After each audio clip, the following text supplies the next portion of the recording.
کہنے لگے میں نے ابکری میں پڑھا کہ جو بندہ رات کو سوتے وقت 33 بار یا رزاق پڑھے گا اور اٹھتے وقت بھی یا رزاق پڑھے اس کے لیے رزق کے دروازے کھل جائیں گے. کہا لاک ڈاؤن کے درمیان سب کے کاروبار بند، بالکل بند، ہر چیز ختم.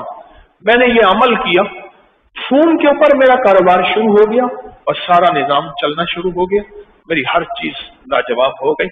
میں صرف سوتے وقت 33 بار پڑھتا تھا یا رزاق، سوتے وقت پڑھتا تھا، اور اٹھتے ہی فوراً، یعنی آنکھ کھلتے ہی فوراً 33 بار پڑھتا تھا یا رزاق. بس کام ہو گیا بہتری. کہ ساری دنیا کے کاروبار بند ہیں، ساری دنیا کی روزی بند ہے، ہر جگہ راستے بند، ریلیں بند، گاڑیاں بند، ٹرک بند، جہاز بند، سب کچھ بند، سب کچھ بند ہے. پر میرا رزق کھلا بھی ہوا ہے، چل بھی رہا ہے. صرف 33 بار سوتے وقت، کوئی وضو کچھ ہی شرط نہیں، یا رزاق پڑھ لیا.